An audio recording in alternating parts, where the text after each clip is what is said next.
I feel like that's how you can be successful, is like doing everything for everyone.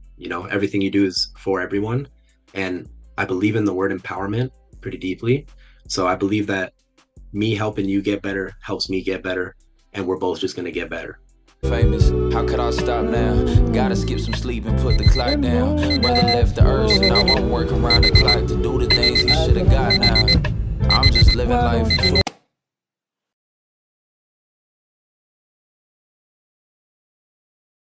How's the weather over there in Nova Scotia, bro? In Ottawa is so cold right now. Yo, it's cold here too right now, but it's nowhere near as bad as Ottawa. I'm not gonna lie. Like if I check the it's -8 right now. Okay, that's like decent. That's at least decent, but no, Ottawa terrible, bro. Like just getting to school this morning, like I had an 8 a.m. Oh my gosh, it was terrible. It was Bro, bad. that sucks. I'm not gonna lie, we actually didn't have snow here until last week. Really? Yeah, for the entire time, like it just didn't stick on the ground. It was crazy. Oh shit, that's super nice. Is it like in the summer? So then I'm assuming like it rains a lot, or is it like? Yeah, it does. It does. That's the part that sucks. Like we were practicing in rain all the time, Like probably like you had at least 2 wet practices a week, low key. Dang. But yeah, some of them had perfect weather on game days. That was fun. I hear you, bro. How are you doing though, bro? Like it's good to see you, man. Likewise, bro. I remember when shit was legit. Now you got the full. I know, yeah. Yeah, bro, absolutely, man. Bro, we're growing up. It's actually scary, man. It's actually scary. I remember back in the day, all man's at my house in the basement. Yeah, forcing on that wheelchair. And I was like, yeah, times is moving, bro. It's crazy.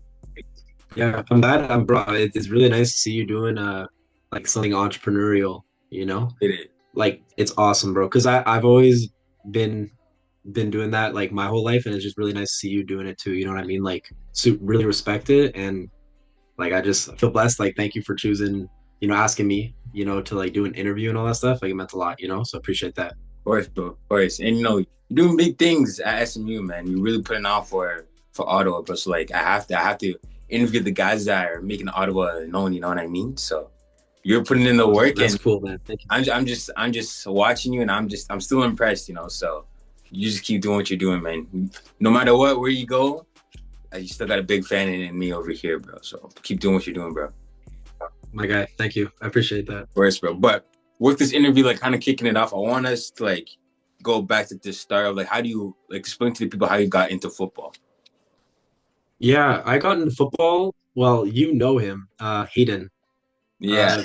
My buddy Hayden Lyons and also Luigi Zagaria. Like we were both those are 2 guys I grew up with, and Hayden was in football first, and then he just convinced all of us to do it in like I think it was the 1st or 2nd grade. Mm-hmm. So we were really young. I think I was 7 or 8 years old when I first started, and of course that was at Myers. And like as you know, like we had Scott because of Ethan, and for people that don't know, Ethan Boxall is the son of Scott Boxall, and Ethan played at the Ravens. And Scott was our head coach for, seemed like 9-10 years in a row. So that was a beautiful thing, getting into football and then just carrying it out. That was beautiful. Like it was a perfect, you could say, childhood of football that I got into. Mm-hmm. Because I just always had the same faces around me and stuff like that. And the support system from all the parents and like, managers that you see repetitively, so Mm-hmm. that's. And I noticed that like throughout your whole playing career, for the most part, you wore the number 11. What is there any sort of like sentimental value with that number? Well, when I chose to wear my first year of football, when I was in, I think it was Tyke year 1, Scott Boxall pulled me aside and he had asked me what number I wanted to wear, and I like Tom Brady, so I asked for the number 12. Mm-hmm. But in NCAFA in those days, offensive players had to wear odd numbers and defensive players had to wear even. Like, I don't know if you remember that. I do. I think I do. Anyway, I might be, dating myself, but that's what it was back in the time. So since I couldn't get 12, I chose number 11, like the number right after. and that was the number that Scott had worn his entire year, or sorry, his entire career, not year. Player, okay. Yeah, so that was cool. Like, it felt like I had number 11 just like he wore, so that also meant something to me. Like Coach Boxall had worn it, so yeah, that's that story behind that. And then you even touched on it a little bit, but like, how much like really do you like look back and are grateful and appreciative of like how much Myers really built you up and gave you a solid and strong foundation as a football player? Man, like, so appreciative. It just gave such a foundation. I mean, you saw just from like when we were growing up how, I mean, there was at one point where we were the young kids and the older bantam team would come practice with us for a practice, and like there was just always such a family involvement when it came to the parents and our potlucks and Thanksgiving. There were just so many different events that we all went to and that we all saw each other. We were on Rogers TV one year, like when we were in like Mosquito, and it's like that. Those are just really cool experiences that kind of just make football such an important part in your life for all those kids that were there, because you can see all the successes of guys that were on that team that I grew up with, like Luca Farinaccio, Reed, Elijah. Like, man, I generally could go forever, but yeah, like it was just a tight knit group that got to experience so many different atmospheres together, and we had each other's back each season. Like, it wasn't a one and done ever. It was like, okay, well, we're going to be here next year and like we're going to improve on this. And that was something that is really nice, because that's what professional programs look for, and stuff like that. So yeah, bro, it was great. And then with that, you mentioned like that tight knit group. What I've also noticed just within like Ottawa culture as a whole, it feels like all the athletes know each other, whether that be basketball, football, right? But especially within football, if you're a star athlete in the city, regardless if you live in Cumberland or if you live out in Nepean, you're going to find a way to know them, right? When you guys started playing provincial football with the Sooners, having that strong camaraderie with that was built on the foundation of Myers and eventually spreading off to Sooners, bringing in guys from other areas around the city. How much did those Sooners days play a part into your development? How special do you still hold those memories for you today? Yeah, that played a huge part, 100%. And like you were saying, how people know everybody, I think that's why people know everyone, because you play provincial football and you end up on a team that's built up of a bunch of the teams that you usually play in NCAFA. And it's interesting because guys out here, a lot of them don't play summer football. You know what I mean? Like, a lot of the guys from Nova Scotia, like, they just do Team Nova Scotia, and that's one team, and you do one tournament like Team Ontario. You know what I'm saying?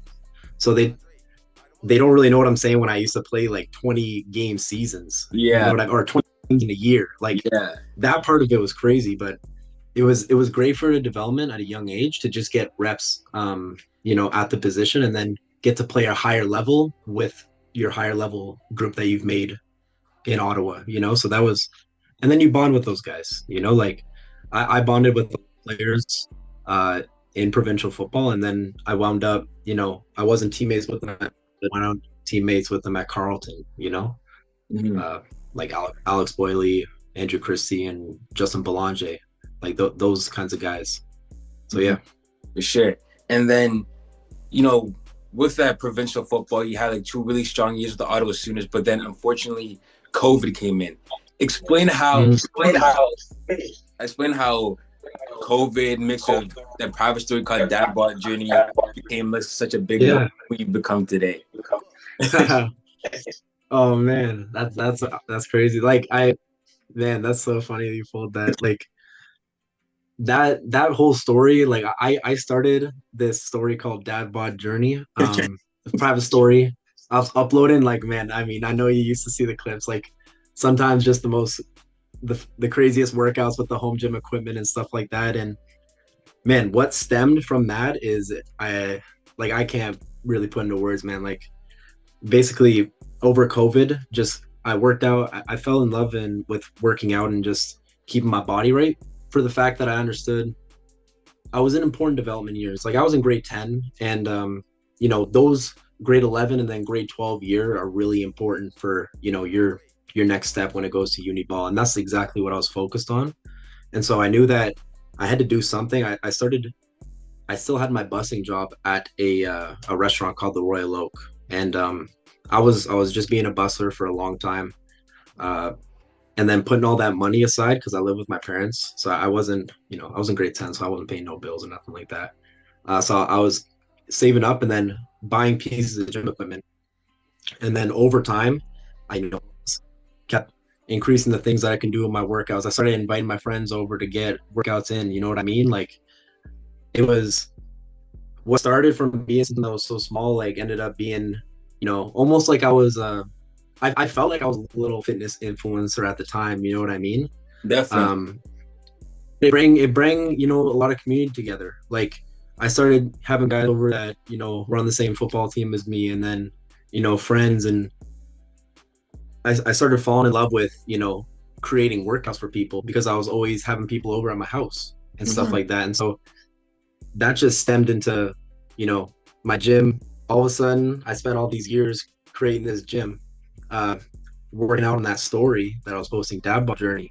But then it turned into, a business that I'm able to like train young quarterbacks and strength train people now. And it's like, bro, I would have never saw that in the future when I first started. But it just shows like when, you start something and you just stick at it and stay consistent at it, it'll go into whatever, you know what I mean? Like bigger things than you pop, you know? And so that's something that I'm extremely grateful for. And man, like that's kind of like that's built up, and I feel the reason that I'm here right now at St. Mary's, to be 100% honest with you. Because when I was at Carelton and playing stuff like that, like that gym and my motivation to still be, I guess you could say, educated on the position and just know my stuff. Like if I'm coaching a kid, like it keeps me looped in the game as well, and it improves me as well by helping these kids out. And so that really helped me with my own football and stuff like that. So I was ready to go. For sure. And then also within that COVID time period, there's a lot of mental training sessions that you, me, my brother, and other guys in the city would go to. Yes. How much do you 100%. How much do you remember from like those time period and just like overall that whole COVID era? You kind of touched on it with the whole Bod Journey thing, but overall that COVID era, do you really see that as like a big changing point in your career? Yeah, it was huge, man, because that's the time where I think a lot of athletes had to understand that a lot of their development, it falls onto you. It falls onto your own discipline and just your ability to understand winning doesn't happen suddenly. Like you have to put in the work yourself, and that's the only way that you're actually going to get better. And at COVID, like we all lost, field time. We all lost, like just season of football and stuff like that. You know what I mean? It was rough. And so when we were doing those COVID, man, I remember that the most because that's the biggest thing I remember about COVID, because I videotaped it all too. Right. You know what I'm saying? We videoed it. Like I watched your interview with Justin Rowe the other day, and it was showing us in the snow. You know what I'm saying? Like I remember those moments like clearly, man. I remember how wet the ball was when I was throwing in setting up my video, playing music on the speaker, and just being out there with guys again, like that you play provincial ball with, or even you're just hitting up around the city that play ball. And you're trying to get them to come train with you because you're trying to train with the best still, even though we're in these times. And so that's exactly I loved it, bro. And I remember hitting guys up messages. You know what I did? Like I had you all guys on contacts, and I just had a little football emoji beside your name, and I just typed football in, hit all you guys up. You know what I mean? Yeah. That's what's up. Those times where no, continue what you're saying. My bad. Oh no, bro. I tend to blabber on, but it was amazing, bro. I remember those times like it was yesterday, to be honest. Like videotaped it all. I still throw them on from time to time just to look at them, because I got all my boys in there that are so much more grown up now, and like just seeing where we were at, and it's just great memories, dude. Definitely, for sure. Honestly. I'm so grateful that you recorded all those memories, because like you said, every now and again, like Bryce, Tyson, or whatever, we'll all get together and then we'll just put on like Shibley's videos from back in the day. But no, those bro. Yeah. Those videos are actually special. Those are like core memories. That's like I'm gonna have to show my kids one day. Be like, this is how I was doing during COVID when everybody else was quarantining, and me and the guys were at the field putting on work. But those days are special. Oh man, it means a lot, bro. These are special for sure. And then a thing I remember you told me. I remember this very specifically. You told me when we were at the field one day. You're like, if you ever go to Ottawa, like I'll never talk to you again. Something along those lines. But oh my God, growing up, you were Carelton through and through. When the time did for you to make a decision for like where you wanted to go to university, were there any other schools talking to you, or was it just, hey, I'm a Raven? Yeah, there were a few other schools talking to me, but none that kind of interest. And you know, I was approached by actually St. Mary's a while back. Like, I don't know if you remember, but he was at Toronto now. Back in the day, like he coached me when I was in grade 8 Sooners, you know, and I was talking to St. Mary's. There was interest from even Acadia back in the day, and then U of T as well. But really, it wasn't a bunch of schools, and I was pretty focused and had a good. I mean, I had a great relationship and with people at the school, and like my quarterback coach who had grew me up, like literally. I mean, Josh Sakobi, like he was my quarterback coach from the age when I was like 16 years old. He was working with me during COVID too, and so I appreciated him deeply, and he taught me a lot about the game. And so, yeah, I was pretty certain on Carelton, even though I had slight interest from other schools. I wasn't showing those other schools the same attention as I was. Like I was more politely declining because I was going to go to Carelton. You know what I'm saying? So. And then once you do get to Carelton, a couple of years where you did have to like sit on the bench for a little bit before you got your time to shine, and then eventually ended up transferring to SMU where you can really shine. But how did you keep your confidence, stay level-headed throughout that time where you weren't seeing the field as much as you would have liked? Yeah, so it was interesting because there was, even though I wasn't starting at Carelton at any point,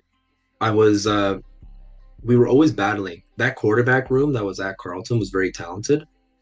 And then just being a part of that was making me better at football. And I still enjoyed the competitive side. So the fact that, I knew that since I was there, like I wasn't even burning eligibility. So I was kind of like thinking of it as development years. Like I understand quarterbacks, it takes a little bit of time, it takes a little bit of time to develop, and then then you got to get experience playing in it, and then experience builds on top of that. So I was more like the process, like I'm thinking I got great coaches around me. I got great quarterbacks around me, and this is just part of the process. And when it is my time, I'm just going to be as ready as possible, So that was huge. And I just enjoyed where I was at so much. It was so, you could say over a length of period of time, I ended up just being comfortable there. Like probably after my second year, going into my third, I was like, man, like I'm coming back, and I don't even know if I have a shot at playing, and I'm just coming here, to do what I did last year. Like it got to that point.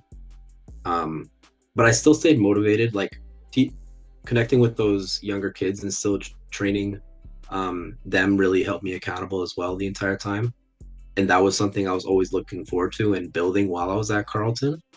And the only reason I was able to do that is because I was living with my family. You know what I'm saying? Like if I was, being out here in Halifax, like it's a lot different. Like I don't have my family restaurant to work at on the weekend. Like, I was cutting up hair in Carelton like crazy. Like I got a barbershop in there, if you didn't know that. Like I had everything like set for me at Carelton except for the fact that I wasn't playing football. You know what I mean? And that was what was most important to me.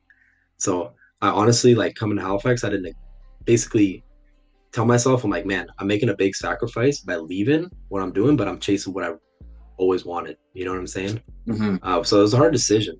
It was a hard decision, but after the first game, after the first touchdown I threw on that field, That's what hit me. I'm like, man, this was the best decision of my life, bro. You know what I'm saying? For sure. Like yeah.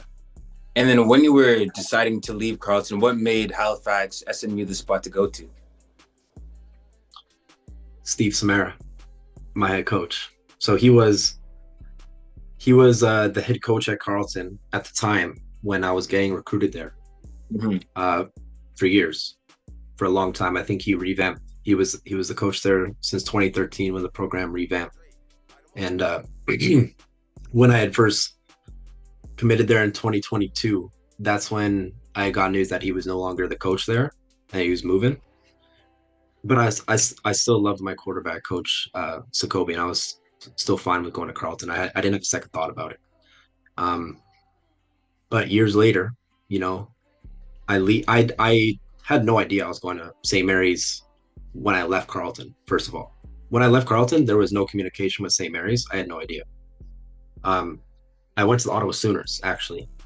So I was with the Ottawa Sooners for about 2 or 3 weeks practicing with their team because they were a CJFL team in Ottawa. And so I just figured, since I hadn't had film in 3 years, that I'm like, I have to go to a team and collect film, and I just got to play a year and then maybe I can go somewhere else. But it wasn't until a guy who is actually Coach Samara's stepson, Ryan Kublek, who coaches provincial football here in Myers.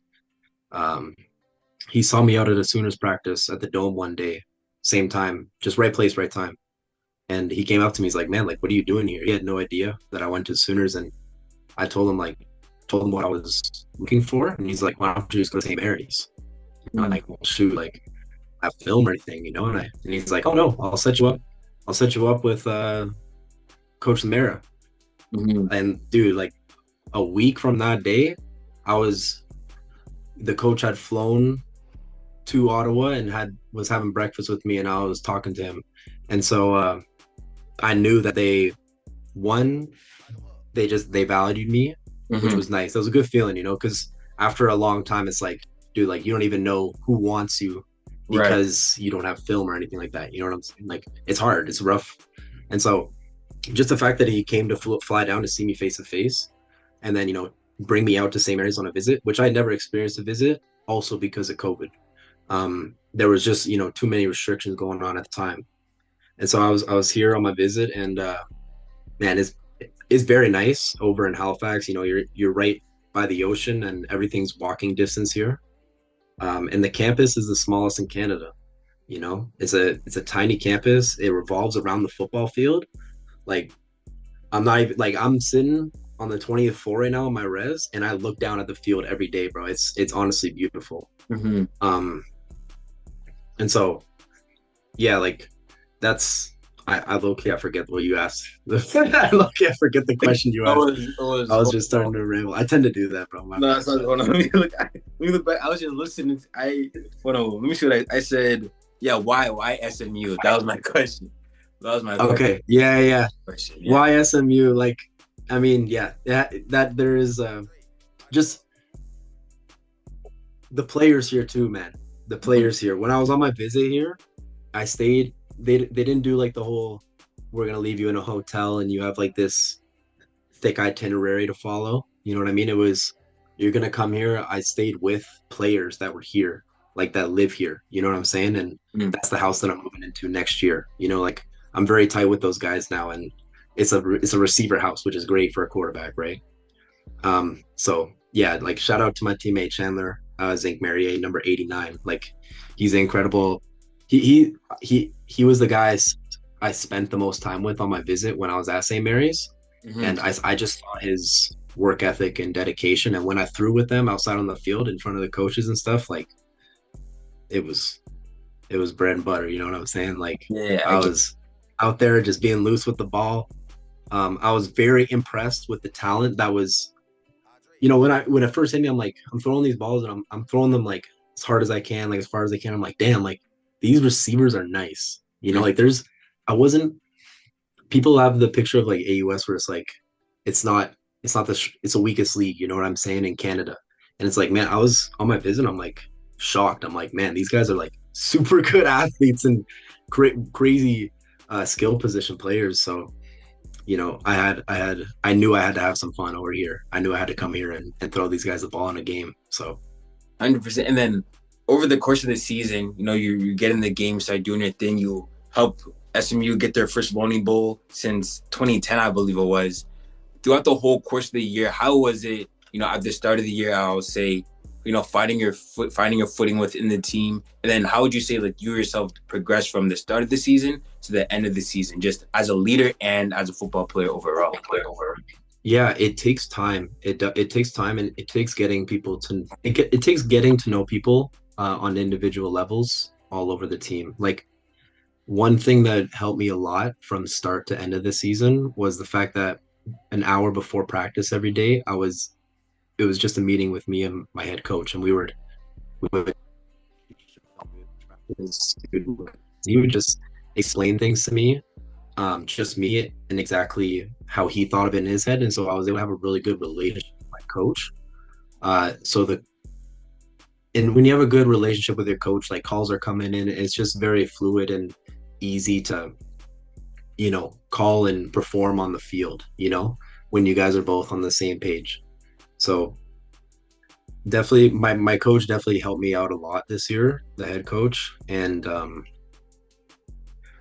just building relationship with guys. I mean, like I told you, I cut hair a little bit, and so I cut hair for guys over here too, and that took a bit for guys, you know, like, oh, like, I've never seen this guy, you know, cut before, like, trust me. And then now, like, today I had to push it back by half an hour because I had 6 guys today, you know what I'm saying? So it's like, it's definitely a big part, and you get to know people. It's a social job, you know, and that's one thing I love about it, is like, when I'm cutting a guy's hair, like, I'm talking to him, I'm getting to know him. And what better person to do that, you know, than your quarterback, who needs to know you and know how to lead for you, you know what I'm saying? And I even want to ask, how did you, like, develop the cutting hair? Oh, dude, that started in grade 9, like, way back. And that was because I wanted to cut my own hair, because I got a buzz cut in grade 9, and then I just started buzzing my head. Yeah, you know what I mean? Yeah. Everyone's got a buzz. Everyone has had a buzz at one point, you know. True. So yeah, I just kept doing it. And the whole purpose of me starting it was because I wanted to keep myself fresh. And then I just ended up cutting. I just did it for so long, and I trust me, I was looking chopped for like probably a whole year, you know, until I actually figured out how to use the lever and like fade nicely. And then I started doing it for people for free in my bathroom. Then I was like, okay, $5 here, $10, and then I actually started making money from it, and I built a, you know, shop at my house, like a makeshift one, but it was still, you know, a spot I could cut hair at. But yeah, I think I cut Andrew. I think I cut Andrew one time I do remember that. Way Like, back, the man. fridge, I like the cornrows at the time. Yeah. Oh man, no, bro, that was years ago. Yeah, But you know, it's a great way to just get to know people on that level. And so, just rewinding back to, you know, how it helped me, it just let me know how to lead guys better. I knew more about them, and we had better relationships. So the things that I say, they're gonna trust more. You know, like, you don't really want to have a guy come in and just act like he's the boss and like directing you around. You know, you got to come at it from a very humble approach. And, you know, even though I came in and I ended up winning the starting spot over Camp, there was the other quarterback there, Alan Young, and he was the starter before I came there. And it's like it was both of our team. You know what I mean? It wasn't just like I came here and like started directing everything. Like, it was both of our team, and we led both the team, you know, evenly. And I really enjoyed it. You know what I mean? Like, he was a great teammate to have, and I had a great relationship with him as well. So it really just came down to forming great relationships with people and not rushing anything, you know, like, just kind of having a humble approach and just performing the best you can, and whatever happens from that happens, you know. There wasn't really an expectation. And I've noticed that you've done the barbering to the home gym, and then now you mentioned even, like, you know, sharing quarterback responsibility roles on your team. This gives me, like, this seems like someone who's very selfless, and like, I say that with like well due praise. Like, I do think you're very selfless. Where does that trait stem from? Was it a specific moment in your upbringing, or something that happened in high school where it's just like I feel like you're very able to put other people in front of you and like value other people as well. I appreciate that a lot. I think a lot of it genuinely stems from my father. Uh, I always saw my dad running around for everyone growing up. Like we there was a lot of kids in our house at a certain point growing up. Like it was me, my stepbrother, and my other brother, and we were all in sports. And like they were just running around, getting us everywhere, working long day shifts, and like I saw how much effort they put into us and how much care that made me feel. And so I just kind of, you know, he used to say like, "Oh, I'm doing everything for everyone," and I'm like, dude, like that's like I feel like that's how you can be successful is like doing everything for everyone. Everything you do is for everyone. And I believe in the word empowerment pretty deeply. So I believe that me helping you get better helps me get better. And we're both just going to get better. So I just always really like the idea of collaborating with people. And just, I mean, like that's what we're doing, and like, that's what, I mean, we both, have taken this like entrepreneurial thing, but it's it's talking to people and like helping each other, like it's that's a really good thing about it. And that's the way I always saw it. So that's I think why I'm so into, service industry, things like that. Like I grew up in the restaurant a long time. Like my dad was a, manager of many restaurants growing up, and we have a family restaurant now. And that was something that I grew up in. I always worked in, like every Saturday for 4 years at Carelton. And like from the time I was 18 to the time I left to here, even a little bit before 18. But I was serving every Saturday night, for 4 years straight. And like, you just learn how to serve everybody. You have so many different interactions with people, and you understand, like how you can help each other get what you want and improve each other, so that's the whole stem. Like definitely came from my dad, and then came from the small practices and jobs that I had growing up, and it just turned into that. Love that answer, bro. I really appreciate you saying that highlighting your dad. I really like that. Really stood out to me. Like I really enjoyed that, hearing that, for sure. Yeah. And moving in, before we get into like our last segment with the rapid fire questions, what are just some goals that you have within football, within your entrepreneurial business pursuits that you have for 2020? Yeah. So I want with football and my entrepreneurial, vision is the better, the better I'm doing at football, the better that my business is going to do as well. And the better I do at my business, the better I'm going to be at football. And so just going back and forth, taking off both of those and putting them together. Like I said, I'm just going to put my head down and see where it can go. You know what I mean? And just keep my head down, laying brick by brick. And, who knows, I might look up to a beautiful house one day. Got it. Sorry, what was that? Did you have another question attached to that? Sorry. No. That was just it. Just like the goals, the outlook for 2026. And okay. Then, yeah. Moving into our last segment, before we close out, we'll do some quick rapid fire questions. Yeah, for sure. All right. One word to describe your play style. Strong. I actually I like you say that because I remember back in the Broncos days, you could never, like, the first guy would never tackle Shiv, bro. I remember that shit would always move out the pocket. Oh, really? Even fat Shiv could move a little bit too. They don't. Oh, bro, don't kill me. Nah, she was always strong for sure. I agree with that 100%. And I appreciate it. Are you a trash talker or a silent killer? Silent killer until you trash talk me. Okay. Silent killer until you trash talk me, and then I'll just try to, I'll try to be the nail in the coffin in that. And then, do you have a favorite pregame song or favorite pregame artist? No, but I will say before every game, almost our entire team prays together in the hallway, which is like an absolute must for our pregame. It's beautiful. Amen. And then would you prefer early morning lifts or late night workouts? Early morning. I'm in the gym every morning, very early. Okay. I'll be in there at 8 a.m. every morning, mostly.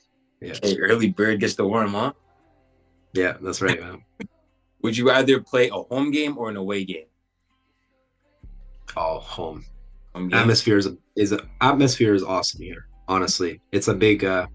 St. Mary's is big, like in Halifax. There's not many professional. I mean, there's not many professional football teams even close. The closest one's Quebec, right? So a lot of people in the city, also watch St. Mary's football, which is great.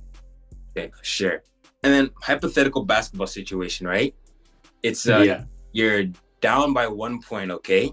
And you have the ball. Would you rather have the game-winning 3-point step back, or you dunk on someone for game? Dunk on somebody, Dunk man. on someone for game? Come on. That's the best way. Come on. 100%. And then it's a 10-hour bus ride, or say a 10-hour plane ride. You're going with the fam or some of your teammates. Are you the type to be napping the whole time, or the type to be cracking jokes the whole time?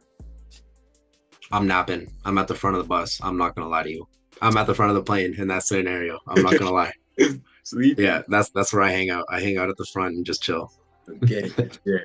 And then who on the team would you say has the best odds? The best what, sorry? Best odds. They got the best playlist. Oh, the best odds?